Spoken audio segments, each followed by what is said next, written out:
एक बार की बात है, एक छोटे से शहर में एक परिवार रहता था, जिसमें अमित और उसकी माँ बेहद खुशी से जीवन व्यतीत कर रहे थे। अमित ऑटो चलाता था और उससे जो भी आमदनी होती थी, माँ बेटा खुशी-खुशी उससे गुजारा करते थे। एक दिन उसकी मौसी अमित के घर आई। उसने अमित की माँ से अमित की शादी के बारे में बात की, जिसे सुनकर माँ बहुत खुश हो गई। अब अमित के लिए एक अच्छी लड़की की तलाश शुरू होती है। कुछ ही दिनों में अमित की मौसी को कोमल नाम की एक लड़की मिली, जो देखने में बेहद ही खूबसूरत थी। अमित को भी कोमल बहुत पसंद आई और दोनों ने शादी कर ली। शादी के बाद कुछ दिन बेहद खुशी से बीते, लेकिन अमित और उसकी माँ को कोमल के बारे में ये नहीं पता था कि कोमल कितनी लालची लड़की है। कोमल ने शादी के कुछ दिनों बाद ही अपने रंग दिखाना शुरू कर दिया। वह महीने में कई बार किटी पार्टी जैसे समारोह में जाने लगी, जिसके लिए कोमल हर पार्टी में नए कपड़े और कीमती जेवर पहनती थी। जब कोमल के नए गहने और कपड़े खत्म हो जाते थे, तब कोमल अपने पति की कमाई से नए कपड़े और गहने खरीद लेती थी, जिससे अमित के घर में झगड़ा शुरू हो गया। कई बार ऐसा होता था कि महीने का राशन लाने के लिए जो भी पैसे होते थे, उन पैसों से कोमल अपने लिए कपड़े और गहने खरीद लेती थी। एक दिन अमित ने कहा, कोमल, आपने नए कपड़े और गहने खरीदने में इतना पैसा बर्बाद करने का क्या फायदा? आपको सोचना चाहिए कि आपके पति की इतनी कमाई नहीं है कि आप एक महीने में 10 बार किटी पार्टी में जाने के लिए नए नए कपड़े और गहने खरीद कर खर्च कर सकें। यह सुनकर कोमल गुस्से से लाल हो गई और अमित से कहने लगी, तुम हमेशा मुझसे कहते रहते हो कि कभी भी तुम ज़्यादा कमाने के बारे में नहीं सोचते। यदि तुम ज़्यादा ऑटो रिक्शा चलाते तो ज़्यादा कमाई होती और आज मैं आराम से नए नए कपड़े पहन सकती। यह कहकर कोमल अपनी सास के पास जाती है और कहती है, माँ जी, जो गहने आपके पास है मुझे दे दो और इसे पहनकर पार्टी में जाऊंगी। अमित की माँ ने पूरी बात सुनने के बाद कहा कि पुराने जमाने में सभी बहुएं अपने जेवर सास को देती थी, लेकिन तुम मुझसे गहने मांग रही हो। कोमल ने कहा, तुम गहनों का क्या करोगी, मुझे दे दो।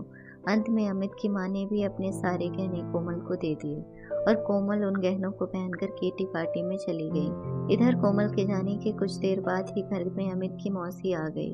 उसने अमित की माँ से कोमल के बारे में पूछा तो माँ ने कोमल के बारे में सारी बातें बताई। यह सुनकर मौसी ने कोमल को सबक सिखाने की सोची। कोमल की सास भी इस खेल में शामिल हो गई।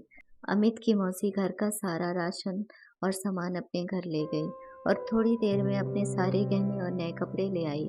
गहने और कपड़े लाकर उन चीजों को घर की अलमारी में और कुछ को रसोई में रख दिया और अपने घर जाने लगी। जाते समय कोमल की सास ने कहा, जब कोमल घर आएगी तो यह जेवर देखकर वह तुमसे कुछ पूछेगी तो तुम उससे अच्छे से उत्तर देना। उसके कुछ ही समय बाद कोमल किटी पार्टी से घर आई और अपनी अलमारी में सभी नए गहने देखकर बहुत खुश हुई। लेकिन शाम को जब कोमल रसोई में खाना बनाने गई तो उन्हें फिर से राशन के डिब्बे में नए गहने मिले, जिसे पाकर कोमल खुशी से नाचने लगी। उसकी खुशी का कोई ठिकाना नहीं रहा। लेकिन जब कोमल ने किचन में राशन की तलाश शुरू की तो उसे कुछ नहीं मिला, जिससे वह परेशान हो गई और अपनी सास के पास गई और पूछा कि माँ जी, किचन का राशन कहाँ गया? तब सास ने कहा, बहू, आपको गहने और कपड़े बहुत पसंद है ना, इसलिए आज मैंने घर का सारा राशन और सामान बेचकर आपके लिए नए गहने और कपड़े खरीदे हैं। अब आप इसे पहन सकती हो और पार्टी में जा सकती हो। यह सुनकर कोमल ने कहा कि ठीक है, मगर खाने के बिना और गहनों और कपड़ों का क्या करूँगी? तो सास ने फिर जवाब दिया कि अब खाना खाने की क्या ज़रूरत तुम्हें? अपनी सबसे प्यारी चीज़ मिल गई है तुम्हें, इसी में खुश होना चाहिए। यह सुनकर कोमल को अपनी हरकत पर पछतावा होने लगा। तभी अमित की मौसी भी आ गई। उन्होंने यह भी कहा कि यह सब मैंने आपको समझाने के लिए किया है कि केवल नए कपड़े और आभूषण जरूरी नहीं है, इसके अलावा दुनिया में भी बहुत कुछ होता है। और अगर आपको नए गहने और कपड़े पहनने का इतना ही शौक है तो आप खुद क्यों नहीं कमाती और उस पैसों से ये सारी चीज खरीद लेती। सारी बातें सुनने के बाद कोमल को अब सब कुछ समझ में आ गया था और उसने फिर कभी ऐसा नहीं किया और अपने पति के कमाए हुए पैसों पर खुशी खुशी रहने लगी।